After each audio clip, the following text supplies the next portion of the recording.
Assunto de hoje. Estou gravando na nuvem, tá? Obrigadão. A gente grava porque, aproveito para começar já falando isso, esse material é colocado no YouTube e muitos dos professores assistem depois. Então, eu queria dar dica para vocês para, por favor, nos ajude a informar isso, que tem funcionado muito bem. Boa tarde a todos. Começamos agora a 20ª edição da academia. Estou muito feliz, eu fiz essa avaliação agora há pouco e a gente começou isso em 2022. E a gente tem o objetivo de criar intercâmbio entre informações e profissionais do mercado, professores, coordenadores dos cursos de publicidade em todo o Brasil.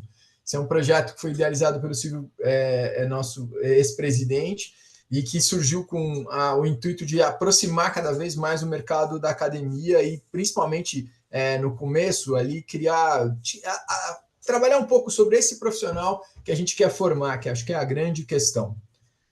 Dinelli? As edições do Academia PP, elas acontecem sempre às terças-feiras, né? Um lembrete importante para vocês se organizarem, das 12h30 às 3h30, mensalmente. A gente transmite elas ao vivo, né, pela plataforma Zoom, todos aqui presentes, e posteriormente essa gravação, essa apresentação, esse papo está sendo gravado, ela vai ser disponibilizada no canal da PP. Se você quiser, você pode acessar todo o histórico de gravações, né, do Academia PP lá no canal do Zoom, lá no canal do YouTube da PP. Em 2025, o Academia PP conta com o apoio master da Globo e do Cantar Ibope Média. E a gente lembra, né, sempre para quem é novo aqui, quem já está acostumado com o formato, seja muito bem-vindo novamente. Quem é novo aqui, que isso né, a Academia PP tem o intuito de ter um bate-papo, e a ideia é que vocês possam usar o chat ou levantar a mão, né, e a gente pede para que todos mantenham os microfones desligados e mantenham suas câmeras abertas para que a gente possa se ver caso, né, nós tenhamos aí interações. Hoje, né, com muito orgulho aí, muita honra, a gente traz um convidado muito esperado, muito especial, Pir Marcondes, né? Pir Marcondes é Senior Partner, né, na Pipeline Capital, M&A Founder, né, da Macuco Tech Ventures, ele é um AI Tech Investor e um conselheiro sênior, né? Muito boa tarde, sejam todos bem-vindos, né? Passar a palavra aqui para o Pir poder se apresentar. Claro. Bom, vou começar, obviamente, agradecendo todos vocês. A APP, eu conheço a história da APP de uma forma muito especial. Eu escrevi 2 livros sobre a história da APP. Então, eu conheço a APP não desde a fundação, porque ela tem uma história que antecede a minha entrada no mercado publicitário, porém eu posso dizer que acompanhei, desde que eu entrei no mercado publicitário, há muitos anos atrás, eu acompanhei a história da APP. Pierre, deixa eu só te pedir um favor, amigo. Eu acho que por alguma questão estamos vendo o seu WhatsApp e não você. Não sei aí se dá para ajustar, mas estamos vendo, não estamos vendo nada demais no seu WhatsApp, apenas um fragmento dele. Não sei se você consegue ajustar, mas pode seguir. Ah, tá, entendi. É que eu abri essa tela. Mas pode seguir com ela lendo, se você vai voltar depois para a tua imagem, tranquilo. Eu abri a tela porque eu vou me referir a ela. Como é que eu Não, faço para então mudar? aí depois você muda, fica tranquilo. Bom, então vamos lá. Será que eu desligo isso aqui? Eu vou. É que tinha uma colinha aqui para mim. Vocês estão vendo a minha tela, né? Gozado. A gente está vendo, graças a Deus, só os seus contatos aí, não vendo suas mensagens, mas assim, estamos vendo seus contatos. Boa tarde para quem está entrando, ele está só acertando a câmera. Eu vou inverter, Pia. Vou falar aqui, então, a parte que eu ia falar depois da sua saudação inicial, enquanto você ajusta aí, quando eu ver sua imagem, eu já sei. Eu não sei, na verdade, eu não sei muito bem como fazer. Vou, então, enquanto você tenta aí um pouquinho, eu vou fazer aqui.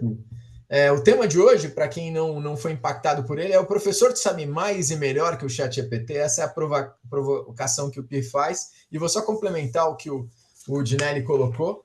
O Pira é um dos nomes mais influentes da comunicação e do marketing no Brasil, né? Ele tem uma carreira de mais de 40 anos de contribuição para a publicidade. Ele é jornalista, mas atua como publicitário, trabalhou muito com inovação digital, foi responsável pela chegada de muitos, de um principal projeto de internet no Brasil, e trabalha hoje com consultoria estratégica. Ele foi diretor do Grupo Meio Mensagem, liderou projetos pioneiros na internet brasileira, é autor de vários livros, mas um deles é a História da Propaganda Brasileira, que acho que ele estava se referindo.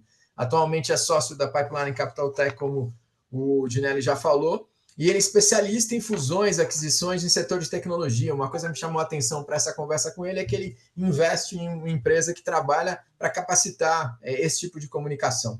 É uma referência em transformação, marketing, negócios, e para mim sempre uma referência em relação ao futuro do negócio da propaganda. Então, agora que ele já acertou, vote, Pir, com você. Tá sem som. Eu descobri que eu estava com a câmera reversa, vocês estavam vendo a minha tela. Desculpem aí o erro técnico. Então, queridos, eu dizia que eu conheço a história da app desde que ela... desde que eu entrei na indústria, né, e escrevi 2 livros sobre a história da app, e, portanto, conheço bem a entidade. Eu fui diretor da app em algumas gestões. Então, eu tenho pela app, obviamente, um carinho enorme. Acho que a app cumpre uma tarefa nessa jornada de entidades no país extremamente importante. Ela se transformou, todos sabem, de Associação Paulista de Propaganda em Associação dos Profissionais de Propaganda. Então, eu fiz parte desse momento, e foi muito legal, porque não há uma associação de profissionais, né? Esta aqui é a única do mercado, dessa indústria, né? Então, isso abriu a perspectiva de que profissionais, não só de São Paulo, porque ela se chamava Associação Paulista, mas que do Brasil inteiro pudessem participar. Isso democratizou a entidade, ampliou seu range de atuação e foi muito importante na época, segue sendo importante hoje. Portanto, eu acho demais estar aqui com vocês. Entrando no tema, o que eu acho que o termo correto é uma aliança, né? Mas o que a IA, ou a inteligência artificial, pode fazer, o que os humanos podem fazer, e o que eu acho que é o melhor de tudo é o que todos podem fazer juntos, né? Esse tema eu sugeri para o Regi para que fosse esse, porque é onde eu tenho navegado bastante. Quem dos que estão aqui me acompanha nas minhas intervenções, muito no LinkedIn, onde eu talvez seja mais visto, né? Mas eu continuo colaborador do Grupo Meio e Mensagem. Eu tenho uma coluna no jornal impresso, Meio e Mensagem, que depois é republicada online. Então, eu tenho esse nível de interação também. Eu tenho um blog e uma newsletter minhas. Então, são vários canais, digamos, que eu tenho para comunicar o que eu penso, né? Como eu vim com esse chip de escrever, que é uma coisa que eu aprendi, por um lado, e de outro, parece que eu vim com esse chip também, sei lá de quem, que é escrever. Eu não consigo parar de escrever. Assim, como se fosse um vício. Mas é um vício bom, é um vício muito legal. Ele me satisfaz bastante, e como eu estudo bastante, como eu leio bastante, olha meus livros aqui. Li todos, tá? E tem muito mais aqui. Eu gosto de dividir esse conhecimento. É isso que eu faço desde que eu fui repórter, editor e tudo lá no Grupo Meio Mensagem, que foi onde eu comecei publicamente a minha carreira na indústria da comunicação e de publicidade e de marketing. A inteligência artificial tem sido meu tema nesses canais todos, porque eu não vejo como a gente discutir publicidade e marketing sem dar prioridade para esse assunto, para esse tema, né? É um tema vasto, fascinante, impactante, e não vai sair nunca mais das nossas vidas de agora em diante. A inteligência artificial está em tudo já, em muita coisa aqui desse mercado, e vai estar cada vez mais. O que tem me motivado mais recentemente, e também aí quem me acompanha sabe, é uma preocupação enorme, bastante grande, com os profissionais, o P do meio, de app, e com as empresas desta cadeia de valor, com todas, né? Mas particularmente com as agências de propaganda, que era o outro P, né? da app. Por quê? Porque a velocidade da inteligência artificial, da forma como ela evolui, todos nós estamos acompanhando disso, e isso é muito grande, né? É uma velocidade muito alta, né? Uma velocidade acelerada, de uma forma que a gente nunca acompanhou, nunca teve, nunca viu na história, né? Não é na história da publicidade, é na história. O impacto disso em todas as indústrias é enorme e na nossa também. A nossa indústria tem uma característica que eu repito, não cansarei de repetir, mas é bem antipático eu ficar falando isso. Ela é uma indústria lenta, ela é uma indústria morosa, ela não é uma indústria que responde rápido diante da inovação. Basta olhar a história, né? Eu tenho esse livro citado aqui da história da publicidade brasileira, essa eu escrevi para a ABAP, a história da propaganda brasileira, que eu escrevi nos 60 anos da ABAP. Ali eu conto a história da propaganda brasileira. Eu tenho 2 ou 3 livros sobre a história da propaganda. Então, também, além da história da app, eu escrevi um livro sobre a história da propaganda. Por ter escrito e por estar nesse meio, lá no Meio Mensagem, há tantos anos, eu afirmo com convicção e história vivida na pele que essa indústria é uma indústria lenta. É só olhar outros setores como se adaptam muito mais rapidamente à inovação. Como não é o caso da nossa, eu já vi muitas empresas pagarem o preço dessa lentidão. Eu tenho feito, e um pouco eu vou dividir com vocês, alguns artigos. Eu escrevi um volumoso, quase 100 páginas, estudo, que depois talvez aqui a app possa ajudar a difundir, cujo objetivo foi bem pontual, foi quando saíram as primeiras tarifas, né, sobre taxação do governo Trump. Eu fiz um documento que tem 100 páginas, ele é bem profundo, que fala sobre a intersecção entre as tarifas, a geoeconomia, né, e a geopolítica sendo refeita. Nós estamos assistindo hoje nos jornais aí todo dia, diários, a geopolítica do mundo sendo redesenhada, né? E o impacto disso na nossa indústria. Então, peguei esses 3, e a inteligência artificial é o terceiro pilar, e como essas 3 coisas impactam na nossa indústria, tá? Ali você vê que o impacto é gigantesco, e é essa a minha preocupação, é que ele, por ser gigantesco, inevitável e rápido, que muitos da nossa indústria sofram com isso. Então, eu vou começar objetivamente dividir com vocês algumas áreas que eu, se fosse profissional, eu sou, né? Eu sou hoje talvez mais um empresário do que um profissional, né? No dia a dia. Mas eu estou no dia a dia de um monte de empresas. Eu sou investidor de algumas, eu conheço esse mercado super bem. Eu sou advisor de várias indústrias e empresas que possivelmente algumas estejam aqui. Sou conselheiro, sou consultor de algumas, e eu vejo a realidade acontecendo. Em algumas áreas específicas, eu acho que é mais crítica a necessidade da indústria e do profissional de se atualizarem em relação à inteligência artificial.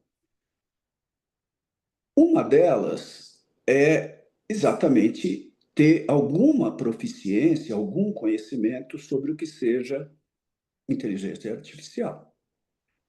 Eu vejo que uma parte dos profissionais já está usando no dia a dia, e tem que ser assim, porque vai ser assim cada vez mais, e outra parte menos. Então, algumas das consultorias que eu dou, eu digo o seguinte: se a empresa inteira, ou a maior parte da empresa, não estiver falando a mesma língua de IA, esse idioma, vamos chamar assim, vocês vão ter problema. Por quê? Porque se cada uma das pessoas de uma empresa pode ser de 10 pessoas ou pode ser de 5.000 pessoas, estiver falando uma língua diferente de IA, e IA todo mundo pode entrar aqui agora em qualquer IA e aprender sobre ela, cada um vai ter um repertório, né? Que todos tenham algum repertório é importante, assim, é fundamental. Porém, que cada um tenha um repertório diferente numa companhia, na vida é a vida lá fora, né? Dentro de uma companhia, não dá, vai dar ruim, vai dar ruim. Porque às vezes o cara que é o chefe sabe menos do que o cara que é o analista. E ele impede, com o desconhecimento dele, ele impede a evolução. Que um analista que está aqui embaixo não tem hierarquia nem poder para influenciar. Aí a decisão é tomada por esse cara aqui que sabe menos do que o cara que está aqui, né? Acontece com frequência. Os mais velhos sabem menos do que os mais jovens. É uma coisa de tecnologia, os mais velhos têm dificuldade, mais dificuldade. A primeira coisa a fazer, por favor, façam cursos. Entrem, depois eu também posso passar para a PP vários cursos que são de graça, gratuitos. Agora, dentro das companhias, o que eu digo para as companhias é façam cursos internos, para que todo mundo, da tiazinha simpática do café ao presidente da companhia, incluindo o presidente, que todos saibam o que é IA e como ela se desenvolve, a história da IA e para onde ela caminha, dentro do setor, particularmente dentro daquele setor em que a companhia atua. Se for um anunciante, no nosso caso aqui, né? Ele fundamentalmente é um fabricante, é uma indústria que fabrica alguma coisa ou uma empresa que presta algum serviço. Esses são os anunciantes, né? Então, eles precisam ter toda a cadeia de A a Z hierarquicamente treinada em IA. Então, esse é o primeiro gap, muito importante. Eu diria que é o fundamental. O outro, que é explícito, e acho que todos vocês sabem disso, mas correndo o risco de me repetir, eu vou detalhar esse segundo aqui, item, porque ele é bem importante, é dados, né? Todos falamos em dados de alguns anos para cá, fundamentalmente depois do mundo digital. Isso se tornou mais... A gente fala de dados desde sempre na publicidade, né? Mas agora com outro tipo, né, de abordagem por causa do mundo digital, da internet, da digitalização dos dados, né? Que permite um monte de usos e tudo, e um monte de acúmulo de dados, né? Hoje é possível, hoje boa parte das empresas tem algum volume de dados e algumas têm muitos, um volume gigantesco de dados. Mas o que é dado? Né? Dado não é essa figura genérica que one size fits all, né? Uma coisa serve para tudo. Não. Eu vou dar alguns layers de dados aqui para vocês, tá? Primeiro tem o dado do PIR, que é um dado pessoal, protegido pelas leis de privacidade, que é um dado pessoal meu e que eu divido, se eu quiser, com alguém, com alguma empresa ou não. Né? Então, esse é um dado pessoal, que contém o quê? Contém um pouquinho da minha vida, contém o meu poder financeiro, a minha posição socioeconômica, contém também alguns dados pessoais, contém também os meus hábitos de consumo, de compra, contém também meus hábitos de consumo de conteúdos, de entretenimento, contém também as viagens que eu faço, né? Contém uma série de dados que são pessoais. Esse é um primeiro layer de dados que a gente chama de first party data, né? É o dado primário, é o dado pessoal da pessoa peer, que contempla também, tem os dados do peer como pessoa, e em torno deles tem os dados de consumo, né? São os dados agregados que eu, peer, produzo, né? Ao consumir ou navegar na internet. Já tem os dados de mídia também, né? Que é o consumo de mídia, né? Todos eles são de propriedade do peer, de mais ninguém, tá? A não ser que eu autorize. Mesmo assim, eu estou autorizando alguém a usar meus dados, ok? Data, pessoal, peer, com alguns dados agregados. O que o anunciante precisa hoje e o que IA faz diferença aqui? Primeiro, com IA, fica cada vez mais possível não só pegar esses dados meus, desde que cumpridas as leis, tem muitas formas de pegar meus dados sem eu saber, e isso é uma forma de infringir a lei, mas isso é feito com muita frequência, aliás, é feito o tempo inteiro, em cima dos nossos dados pessoais. Isso é ilegal, mas é feito pela nossa indústria, tá? Por players bem conhecidos da nossa indústria. Não escapa ninguém, tá? Agências, anunciantes, os grandes players, as grandes plataformas, todos pegam dados de forma sem compliance, sem seguir a lei, tá? Não estou falando nenhuma coisa que vocês não saibam. É ilegal, mas se faz. Eu estou falando dentro do âmbito da legalidade. Dentro do âmbito da legalidade, voltando aos dados, você tem o dado pessoal do peer, você tem os dados de comportamento de compra. Esse é um dado que o mercado publicitário desconhece. Ele não está habituado a lidar com dados de compra. Ele está habituado a lidar com dados de mídia, performance de mídia. Esses dados as agências sabem muito bem, né? Só que agora tem AI para fazer isso, melhor e mais rápido. Porém, as agências e muitos profissionais de publicidade não sabem e nem têm proximidade com o last mile da cadeia. Hoje é uma cadeia só, tá? Sempre foi. Porém, com a internet e o mundo digital, ela se tornou uma cadeia mais claramente os elos se ligando. Então, estou falando de um cara que consome, um cara que viaja, um cara que assiste coisas e vê coisas e lê coisas na mídia, um cara que compra qualquer coisa, né? Num e-commerce qualquer, e um cara que, ao fazer isso, está convertendo uma venda para quem está vendendo e uma compra para quem está comprando.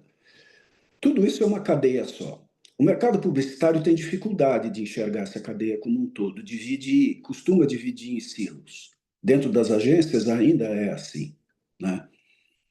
Você ainda vê os departamentos de mídia, de planejamento, de atendimento, de criação e tudo mais.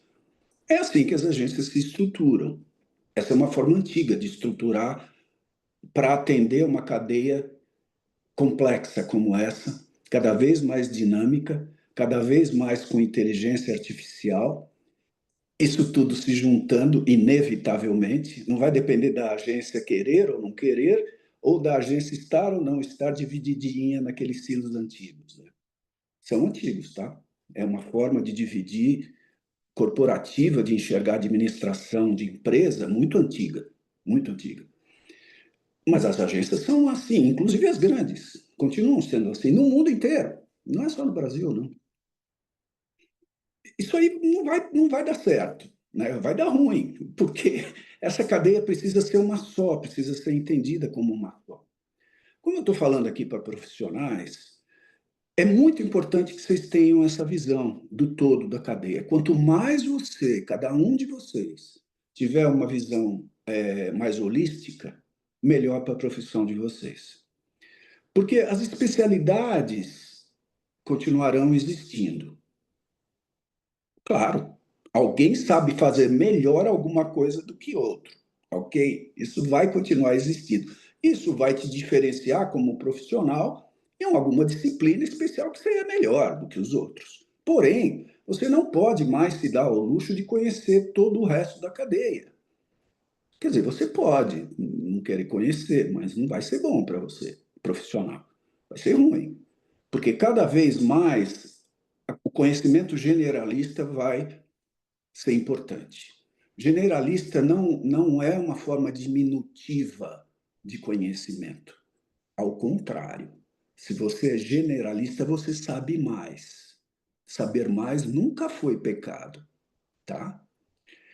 Especializar é legal, porém, agora a cadeia se ampliou de tal forma, se esticou, né, de tal forma, que se você for só especialista, só numa coisa, a chance é de que um cara que tem um pouco o skill parecido com o seu, só que saiba mais sobre tudo, pegue o teu emprego.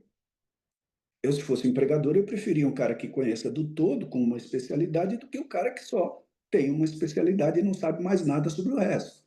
Parece óbvio, né?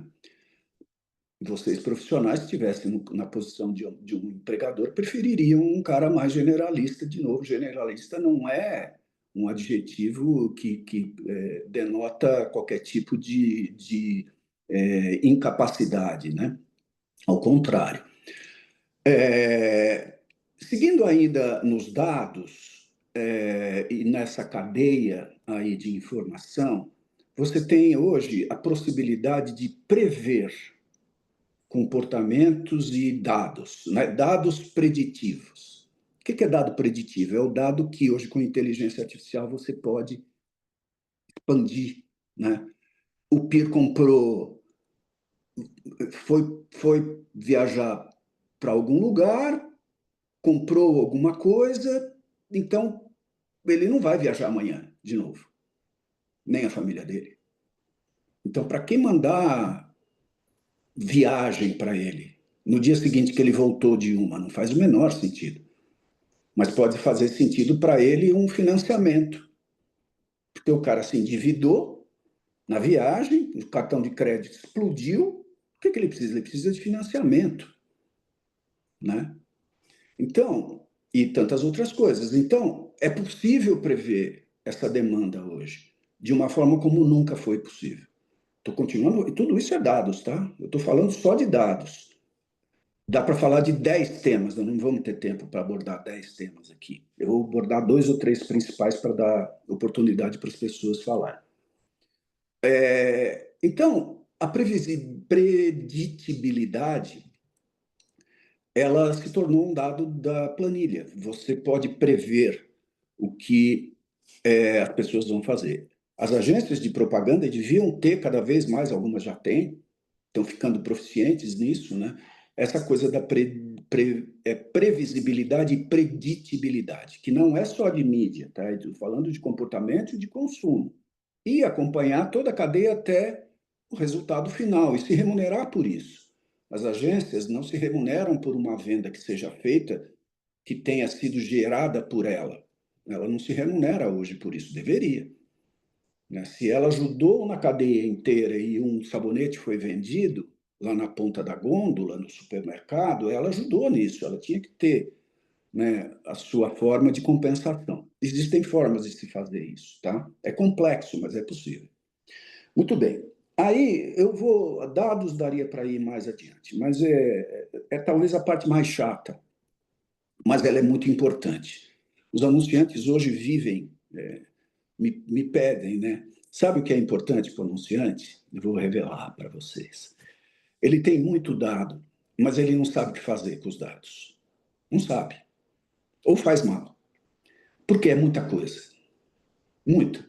Então, ele não tem estrutura interna para gerir os dados. Ele consegue captar de alguma forma, mas ele não sabe gerir. Aí teve uma empresa que eu sou consultor e advisor que me fala assim: olha, eu tenho dados até a tampa, eu tenho todo o dado do meu consumidor. Ah, e esses caras já fizeram, eles já são os caras mais parrudos, eles têm uma estrutura de dados que eles sabem que o peer que entrou no call center é o mesmo peer que tem um determinado tipo de consumo, que é o mesmo peer que entra no chat, que é o mesmo peer que vai na loja. O peer é o mesmo, né? Então, eles sabem que eu sou um peer único. A maior parte das empresas não sabe. O peer que entra no chat, no site, na loja, no coisa, são peers diferentes para a maior parte das indústrias, tá? Vou repetir. A maior parte das indústrias não sabe que eu sou um único peer, fazendo coisas diferentes dentro da empresa dele. Não estou falando lá fora. Não sabe. Essa é a maior demanda dos anunciantes hoje. A integração dos canais de dados, tá? Muito bem. Dica para vocês. Aí, outra dica. Aí o cara tem, esse cara aqui, seu advisor, ele tem os dados. E ele sabe que o peer é único, tá? De todos os canais. Agora, lá dentro, ele tem 6 ou 7 áreas de produto. Não é uma empresa grande. 6 ou 7 áreas de produto. Muito bem. Ele tem os dados. Aí o cara que administra os dados, que é o cara de tecnologia, né? Ele fala, porra, Pedro, eu tenho um puta banco de dados. Aí vem o cara desse produto, eu não posso citar os produtos, senão eu revelo o setor, eu não quero nem revelar o setor. Esse cara são 6 ou 7 produtos diferentes, com diferenças de públicos, né? Diferenças de ofertas, de valores, tamanhos, velocidades de coisas diferentes, são produtos diferentes, com cada um com uma característica diferente, como se fossem 6 ou 7 empresas dentro de uma só, porque eles são 6 ou 7 produtos. Como é que o cara de dados faz? Porque ele quer anabolizar o CRM, que é o relacionamento, né, com o público do produto 1, tá? Com os dados que ele tem aqui embaixo. Aí ele cria um CRM para esse cara aqui, que é completamente diferente da vertical que está do ladinho ali. Que é completamente diferente da terceira, da quarta, da quinta, da sexta e da sétima. São 7 produtos. Tá? Como é que ele faz? Ele não sabe. A IA sabe. Chama RAG. Tem um nome, é uma sigla em inglês, que é esse middleware intermediário entre a base de dados e você dar saída para o público lá fora. É uma coisa que está no meio aqui. Ele precisa de uma ferramenta de RAG, tá? De inteligência artificial. Só a inteligência artificial faz isso legal, né? Uma agência podia prestar esse serviço para ele. Por que não? Ah, mas é um serviço de tecnologia. Uai, gente. É um serviço de CRM. Relacionamento, Customer Relationship Management. A gente faz CRM nessa indústria há séculos. Eu garanto que a maior parte, 99% das agências, não tem a menor ideia nem do problema do cara, nem a agência que atende o cara. Não sabe. Ele nem dividiu com a agência, porque ele sabe que a agência não vai resolver o problema dele. Poderia. Então, eu estou alertando vocês aí sobre essas oportunidades, que para mim tudo isso é oportunidade, né, que está pulando aí e se colocando para as agências de propaganda. Tudo isso eu estava ainda na área de dados, eu vou saltar para a área de criação, que é típica de agência, certo? Mais ou menos. Foi. Não sei se será sempre. Particularmente se as agências comerem bola e forem lentas. O que elas já entenderam é que dá para você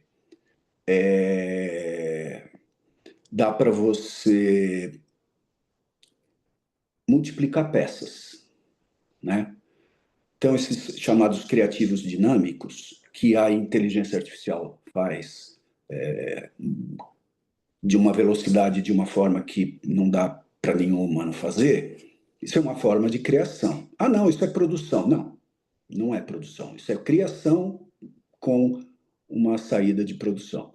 A peça que está sendo criada ali, ela é criada. Ah, Pierre, mas isso não é uma campanha, não tem big idea. Daí, criação é só big idea. Não, não é. Não é. Criação é tudo que é criado. Para a publicidade é criação. Isso, qual é a dor? Por que né? Tem a dor do criativo. É porque isso não é criado por uma equipe, por um humano, num brainstorm, não gera uma big idea, não gera cane. Mas é criação. A má notícia é que, o criativo, que entende assim, é que cada vez mais a máquina vai fazer isso. Ela está o quê? Ela está comendo os empregos, está comendo em volta da big idea, né?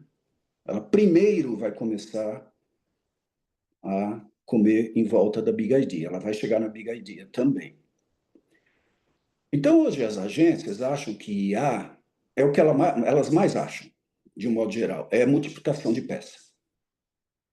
Porque baixa o custo do anunciante, do cliente, né? Aumenta a difusão e a distribuição das peças, né? Cada uma delas pode ser endereçada, essa maravilha de que é personalização em massa, né? Isso só também IA consegue fazer. É para o peer, mas é em massa para vários outros consumidores que não são peers. A mesma peça e tal, e até com ofertas diferentes no mesmo anúncio, né? Vocês sabem do que eu estou falando. Só que isso é o que se chama em inglês de low hanging fruit, né? Aquele fruto que está mais baixinho para que você pega mais rápido. Tem um monte de outros frutos numa árvore gigantesca. Esse aqui é onde as agências estão achando que entenderam o que é inteligência artificial. Gente, isso aí assim não sei, andar de velocípede, né? Aprender a andar. Quando um bebê aprende a andar, é isso. Isso aí é isso aí. É a base da base da base. A sofisticação em cima disso é tal e possível de que as agências e profissionais tomem conhecimento que, assim, literalmente não tem fim, né? Porque a inteligência artificial não tem fim. Das possibilidades para a indústria, eu estou falando, né? Por que eu falei que vai comer na criação e a big idea ainda permanece, ainda será humana? Ah, detalhe, isso aqui pode ser gerido por humanos. Não vai ser feito banner a banner, mas pode ser e deve ser gerido por humanos. Então, tem uma inteligência humana aqui, que é de criação e é de mídia. Dois profissionais que têm que entender de IA. Porque senão, de fato, a IA vai roubar o emprego dessas duas pessoas e vai fazer sozinha. Então, precisa de gestores aqui para gerir essa coisa de uma forma inteligente. A IA saberia fazer sozinha? Talvez, mas com uma gestão humana fica melhor, sem dúvida. Tá? Pierre, o Oi. Regi está com a mão levantada aqui, queria... Eu não estou vendo, porque eu estou na tela cheia. Não, Alguém me tudo bem, botou na por isso que eu tela estou aqui te cheia. avisando, dando suporte, falando aqui. Vai lá, Regi. Pierre, muito, é verdade, daria uns 10, mas queria te puxar para o que a gente talvez falou aqui. Eu sou discípulo de Marshall McLuhan, né? E ele já falou isso muito lá atrás, mas hoje a gente tem jovens adultos que chegam na sala de aula com mais informações do professor. Isso não é novo. Isso tem um filme que retrata isso muito bem, e graças à mídia, né? Como é que a gente faz nesse processo? Talvez eles todos aqui que estão e todos os colegas que a gente acompanha estejam muito assustados com isso, né? Com o ritmo de transmissão de informação. Como é que você vê isso? Porque a gente está vendo o caminho que você está colocando, ele é muito claro, né? Não tem volta, não tem volta, chegou. Como é que o professor encara isso, na tua opinião? Ele tem que encarar como o profissional que eu estava alertando aqui deve encarar, ou seja, ele precisa ter conhecimento de IA, ele também tem que fazer cursos de IA, ele também tem que ter proficiência de todas as disciplinas que ele ensina, e ele tem que aprender muito com os alunos, né? Eu vejo essa cadeia de distribuição de conhecimento como uma forma muito próxima dessa que eu descrevi de treinar uma empresa inteira. Esse aprendizado tem que ser comum. Quanto mais houver workshops, quanto mais houver cursos coletivos, quanto mais a troca for estimulada nas universidades, nas escolas, na sala de aula, melhor.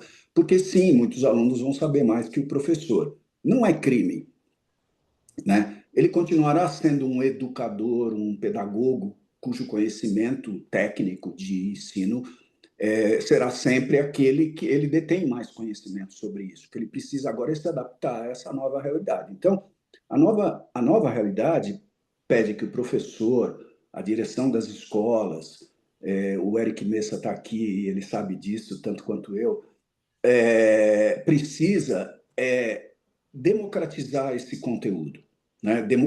Desculpe, esse conhecimento, né? As formas de fazer isso são inúmeras, né? Então, essa colaboração, eu vejo cada vez mais a função do professor de ser cada vez menos professor no sentido clássico, né? No sentido de só daqui para lá, né? Eu acho que agora não vai ter jeito, vai ter que ser uma troca permanente dentro da sala de aula. Então, ter um pouco de humildade, de reconhecer que determinados alunos sabem mais, acontece, vai acontecer com frequência, os jovens pesquisam muito, o conhecimento é dado. Então, eu vejo cadeias de valor sendo construídas de uma forma coletiva. O ensino tem que ser coletivo para que todo mundo aprenda junto, né? Então, alguns tem mecanismos para você e dinâmicas para você fazer dentro da sala de aula, dentro da escola como um todo, dentro da universidade como um todo, em que isso seja, de alguma forma, contemplado. Então, que os alunos que sabem mais possam dividir esse conhecimento com os que sabem menos e o professor fazer a gestão dele de tudo isso, né? Então, não é crime ou assim, uma falha enorme que o professor saiba menos. Porém, também eu conheço algumas escolas que são também muito conservadoras e têm uma dificuldade de entender como a velocidade de tudo que está acontecendo. Então, a academia ela tem o seu papel fundamental e tem o papel de acompanhar isso com a velocidade que precisa. Temo que talvez algumas escolas não estejam também como algumas agências e alguns profissionais, alguns professores também talvez não estejam, andando com a velocidade necessária. Então, é preciso sair da cadeira de professor e ter a humildade de aprender junto com os alunos. Eu acho que o aprendizado de agora em diante tem que ser coletivo e aberto para a informação que vem de fora, né? Porque antes todo mundo achava que estava aqui, né, nos livros, não está mais. E tem uma coisa, né, Piro, interessante. Eu acabei, engraçado, né? Tem horas que eu sou muito feliz de atuar pro bono na PP. Acabei de sair da SPM e a Caterine, que é a coordenadora, acabou de provocar a gente, falando que ela está voltando a trazer matérias que são matérias mais básicas, que a gente relevou, como revelação de fotografia, usar uma máquina fotográfica. O aluno sabe fotografar no celular, mas ele não entende a técnica, né? Como você vê isso? Como é que a gente coordena aquilo que era básico, né? Aquilo que dá a construção para a ferramenta? E é uma ferramenta, não é isso? E há uma ferramenta. O que precisa, alguém tem que fazer uma curadoria sobre o que ensinar para quem, né? Então, veja, ensinar a fotografar com uma câmera analógica, por mais maravilhosa que ela seja, é um ensinamento de baixíssima relevância para o mundo de hoje. Quase nenhum. Não tem relevância nenhuma isso, eu acho. Se eu tivesse na sua reunião, eu diria isso a ela. Não adianta ter técnica de fotografia, porque você tem que dominar a linguagem fotográfica. Boa. Linguagem não tem nada a ver com a câmera. Tem a ver com a câmera, claro. Porém, a linguagem, porque a linguagem de uma foto de celular é diferente das eyes, da lentes eyes de uma câmera sofisticada. Porém, o que você tem é que dominar a linguagem. A básica é importante, claro, luz, no caso de fotografia, né? Luz, enquadramento, uma série de elementos, mas tudo isso isso é semântica, né? Você aprende o domínio básico da linguagem. Isso as escolas têm que continuar dando, né? Porque enquadramento é importante, como luz e sombra, preto e branco, colorido, movimento, o cacete, profundidade de campo, tudo isso. É que nem a gente querer aprender português sem aprender o alfabeto. Não dá. Não vai rolar. Então, o básico tem que ser dado. Porém, tem básico, básico, básico, básico. Uma professora, me desculpe, ela não está presente, que vai ensinar como fotografar com câmera antiga, né? É curioso, é legal. Eu acho uma experiência maravilhosa, como experiência. Não é, eu não acho que isso é a base de ensino nenhum sobre fotografia hoje. Não deveria ser. Claro, E, muito bem. e aproveitando aqui, nossa querida colega Irene Nott fez uma pergunta no chat, e se você puder também cruzar com o ensino de comunicação, e depois o Eric Messa também está com a mão levantada aqui. A Irene está perguntando para a gente, né, como é que as agências de comunicação, Irene, fica à vontade se você quiser falar aqui ou complementar, né? Como é que as agências e empresas de comunicação deveriam estar estruturadas hoje e se existe alguma referência dessa nova visão que você citou para que a gente possa seguir? Acho que a preocupação da Irene também tem muito a ver com a posição do professor dentro da universidade, de falar assim, olha, quando a gente vai estruturar uma agência, o que, que seria essa estruturação nesse momento? E mais do que isso, se você tem alguma dica ou alguma referência do que você está vendo no mercado que você poderia indicar para os nossos colegas professores aqui. Obrigada, Fê. Pir, tudo bom? Tudo, querida. É isso, ou seja, quando você faz uma provocação dessa, ou seja, as estruturas são antigas, e eu tenho uma sensação que é isso mesmo, ou seja, a estrutura é baseada em uma coisa bem lá, século passado, né? É, aí eu fiquei curiosa de saber como é que deveria ser essa estrutura hoje, né? E se existe alguma agência que você tenha conhecimento que está com essa estrutura, porque a gente acaba na faculdade seguindo isso, porque é o que existe hoje no mercado e preparando, mas se a gente tem uma visão diferente, a gente prepara também diferente. É verdade, Irene. Bom, você é uma iconoclasta, né? Você é uma pessoa que não gosta de obedecer muita regra. Então, você sabe bem que o que é ótimo. Você sabe bem que quebrar algumas regras é bem importante na nossa indústria. Você quebrou algumas. Então, hoje não está pronto. Então, não tem um frame pronto, tá? Ele não existe. Então, aquele, aspas, conforto que a gente tinha com as regras ou do McLuhan, ou dos 4Ps e etc., elas não existem mais. Foram todas reescritas ou estão sendo reescritas. Então, o que cabe a nós, profissionais, e aos professores? De novo, a coisa da experiência coletiva. Nas agências, não existe um novo frame. Um está acabando, está no gerúndio, ele não acabou, não está destruído. As agências vão continuar sendo importantes, do jeito que elas estão, com os departamentos que ela tem, elas vão ficar alguns anos ainda aí. O que vai acontecer é que cada vez mais isso vai fazer menos sentido. Então, on the making, você vai ver esse novo frame, vamos chamar assim, framework, né? Um novo jeito de fazer vai ser construído. Ir sendo construído, né? O gerúndio da atendente de call center, no gerúndio, né? Então, ele vai indo até ser construído. Não tenho nenhuma referência, nem para professores, nem para as agências. Nos TEDs da vida, você, na área de ensino, vocês são professores, sabem disso, tem lá vários TEDs que falam sobre essas novas estruturas necessárias para uma nova sociedade, né? Ali tem um monte de inspiração, mas ali é muita teoria, são muitos conceitos pouco aplicáveis no dia a dia de vocês que estão aí no dia a dia, como amanhã vocês vão falar com o aluno ali, né? E não tem uma fórmula pronta. Eu acho que estamos num momento de aprendizado coletivo, ou aprendizagem coletiva. Então, eu abriria muito para todo mundo trazer referências, fazer workshops com isso, e daí nascendo uma nova dinâmica de aprendizagem, tanto para os professores quanto para os alunos. Acho que cada escola vai acabar desenvolvendo a sua proprietária. Eu queria ouvir o Eric aí para ouvir como eles estão fazendo na FAAP. Inclusive, o Eric estava com a mão levantada aqui, Pir, se você me Então, permitir, que a gente está nos nossos últimos minutos para passar a palavra para ele. então tá, Irene, mas assim, acho que coletivo é a palavra, aprendizagem coletiva eu acho que é a palavra. Obrigada.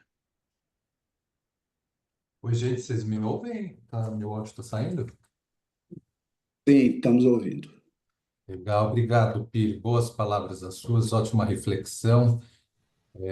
Eu não tenho uma pergunta, eu queria complementar com coisas que me passaram a cabeça aqui dentro da sua fala para dividir com todo mundo. Acho que, antes de mais nada, e dentro do que você falou, não só aqui na FAP, mas pelo que eu tenho percebido, todas as universidades, esse é um tema principal, imagino, pilar desse processo de capacitação dos professores. Então, acho que todo mundo está estudando como fazer isso e sabe, inclusive, pelo menos a FAP sabe, que precisa ser ativa, proativa nesse nível um que você falou, do nivelamento dos professores sobre isso, né?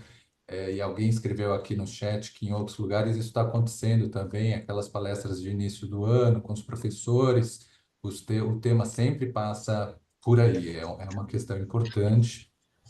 E vejo que isso vai revolucionar, não só como você falou, vamos fazer uma analogia com a publicidade, que está lá no momento só pensando ainda na fase um da produção, né? Dá para eu criar uma imagem, dá para eu criar um texto, mas a inteligência artificial vai interferir no processo todo, né?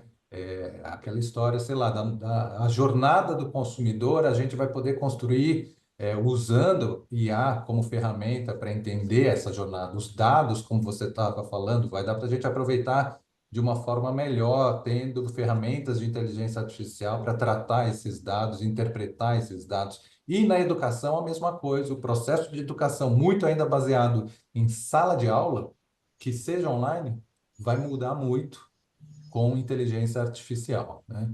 Mas eu me lembrei aqui de uma coisa que acho que é importante a gente não esquecer, de que a universidade é o espaço da experimentação, né?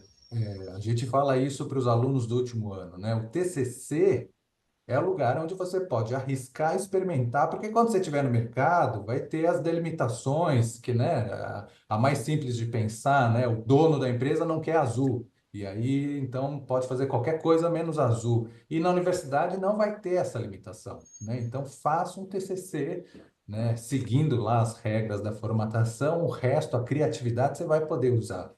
E eu acho que a gente precisa pensar assim a inteligência artificial também. Aqui é o lugar para experimentar, né? O que dá para fazer, o que não dá para fazer, vamos testar os seus limites, né? Dentro da universidade, junto com os alunos, né? Professores e alunos, de forma coletiva, como você falou, e sem demérito se eu sei mais ou menos. Daí isso me lembra outro comentário que eu ia fazer. Eu entrei na universidade como estudante do curso de publicidade em 1995, quando a internet estava começando no mundo, né? Não só no Brasil. Então, qual professor da minha época sabia falar sobre internet? Né? Na aula de criação, na aula de mídia, na aula de estratégia de planejamento, né? Então, a gente pensou junto. Isso, será que funcionaria nesse meio digital novo? Né? E o meu trabalho foi experimentar essas coisas, né? É, E por fim, eu lembrei de uma ação que eu não vou saber quando é, mas talvez alguém me ajude aí. Na época em que a gente estava falando muito de ativação, estava começando isso, estava começando não, né? Sempre teve, mas enfim, com esse nome assim, era a época dos flash mobs também, tentando fazer coisa no meio da rua, tal. Teve uma época que a Red Bull estava fazendo ações de descobrir situações que aconteciam no dia a dia, assim, e aparecia uma equipe distribuindo Red Bull para todo mundo lá, no evento que fosse, né? E aí teve o caso do metrô, da obra do metrô que caiu, fez um buracão e apareceu o pessoal do Red Bull dando Red Bull para os operários lá, tal, para ajudar, para dizer que Red Bull te dá energia, tal, mas pegou muito mal, né? E pegou mal porque não teve uma sensibilidade de pensar, tinha só um roteiro ali de que alguma coisa que na cidade tivesse causando mobilização era para ir lá com a equipe distribuir Red Bull, né? Eu acho que essa é a diferença entre a humanidade e a inteligência artificial, sabe? A inteligência artificial vai, de certa maneira, apesar de ter um nível de criatividade muito grande, ainda assim tem uma automatização, um processo, né? Criatividade humana é diferente, é onde a gente vai poder aproximar, e atuar junto com ela, seja na publicidade ou seja na educação. Termino aqui a minha participação. Obrigado, Pires. Muito Sempre legal, Eric. Obrigado pelas muito palavras. ponderado. Pir, a gente está chegando no final aqui do nosso encontro. Eu entendo que a gente ficaria aqui por muitas longas horas com você conversando. Eu vou te passar a palavra para as considerações finais, mas um pouquinho antes disso, eu queria agradecer a presença do nosso presidente da PP, da nova gestão da PP Brasil, Afonso Abelhão, que nos agraciou aqui, felizmente, com a sua presença. Não sei se você quer dar alguma palavrinha bem breve aqui, Abelhão, que estamos nos nossos minutos finais. Só quero agradecer, Pio, parabéns. É muito importante, até para a gente aqui que tem agência, que aí agora eu estou tirando o chapéu do presidente, depois eu boto de novo, entender esse teu raciocínio e como a gente estrutura as nossas equipes e como a gente está pensando o futuro da indústria da comunicação. Eu acho que esse é um conteúdo que precisa ser distribuído demais pela PP. E parabéns para todo mundo aí, parabéns para quem organizou, parabéns para quem te convidou. E muito obrigado por ter aceito, porque foi para mim uma grande aula. Obrigado. Obrigado, Obrigado, Abelhão. Abelhão. Pir, Prazer. com você a palavra, se você quiser fazer suas considerações finais de encerramento. Vamos. Pegando um gancho do Eric, as universidades dos Estados Unidos, há muitos anos, elas têm uma saudável, um jeito de lidar com o empreendedorismo que tornou o Vale do Silício o que ele é hoje, né? Então, a academia, sem a academia, a história da academia, das universidades de lá, não existiria o Vale do Silício, né, como ele é hoje.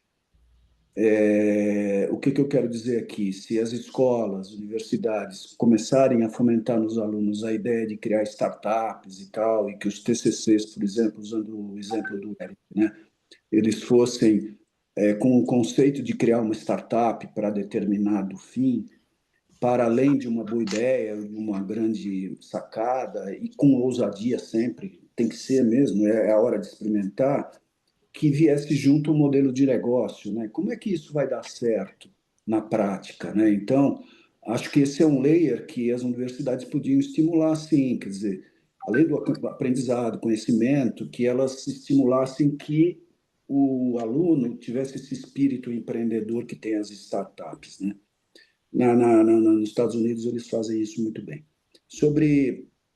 Eu comecei muito longe aqui das aulas, né? Mas eu tinha a intenção de contextualizar de como esse mundo está mudando e como isso afeta a vida, na verdade, afeta a vida dos alunos, né?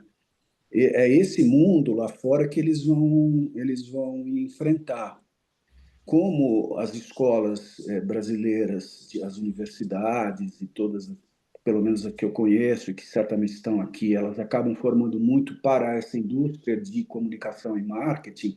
Quando eu dei aquela primeira visão, meu objetivo foi exatamente dizer, olha, é para esse lugar aí que vocês estão treinando as pessoas. Como ele é um lugar completamente doido agora, caótico, é para esse novo caos que os professores teriam que ajudar, né, a esses alunos estarem preparados para essa lógica tão doida que está acontecendo, né? E, no meu entender, muito fascinante, mas, ao mesmo tempo, nos questiona o tempo inteiro, né? O tempo inteiro.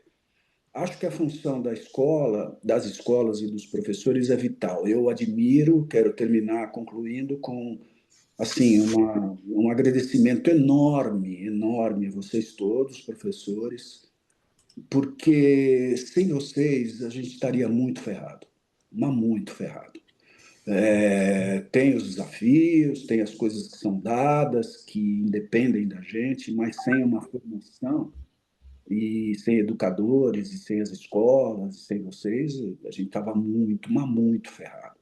Então, quero agradecer a vocês, essa capacidade, esse desprendimento, essa vontade, essa vocação, o trabalho pelo trabalho que não é fácil, eu sei que não é, e que vocês fazem todo dia com abnegação, entrega, compromisso, seriedade, qualidade, competência.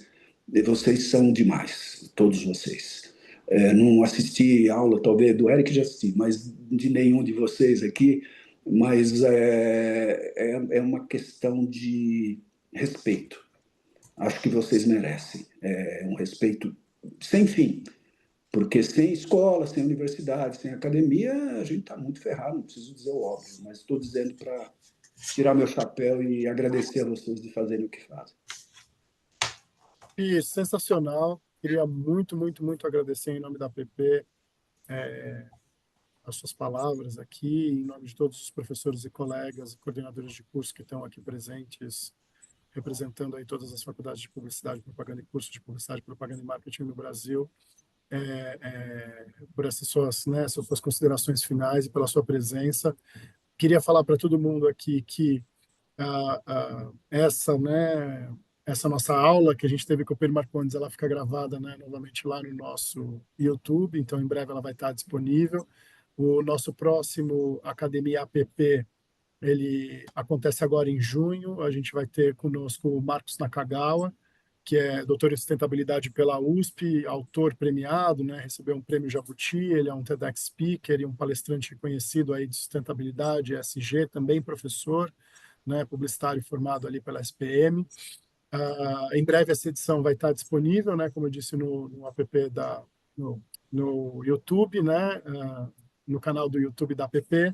A gente queria agradecer mais uma vez ao Pierre Marcondes, nosso convidado. Queremos agradecer a todos os professores presentes aqui pela participação, a toda a equipe da APP Brasil e os diretores presentes aqui, o Regi Andrade, a Mel Moura, o Eduardo Correia. Nós temos aqui também o Josué Brasil, e os que eu enxerguei presentes aqui são esses. Queria agradecer também, né, ao responsável pela diretoria de educação, né, o Luiz Carlos Correia, e deixar aqui para vocês o convite, né, para assistir os nossos encontros da Academia APP no canal do YouTube. Não deixem de entrar lá e ver os vídeos anteriores, grandes nomes já passaram por aqui, e pedir para que vocês sempre nos ajudem na divulgação dos próximos eventos que a gente terá em breve, né? Agradecer aos nossos patrocinadores, né, a Globo, e finalizar hoje, né, a edição muito especial com a presença do Pierre Marcondes, do Academia APP, com a presença ilustre do nosso presidente e de todos vocês aqui. Muito obrigado, pessoal. Até breve, até o nosso próximo encontro em junho. Né? Acompanhe aí nos nossos canais a divulgação. Obrigado. Regi, quer dar uma palavra final?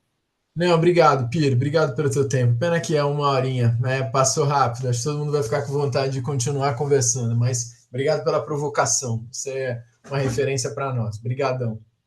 Obrigado, queridos. Tchau, tchau.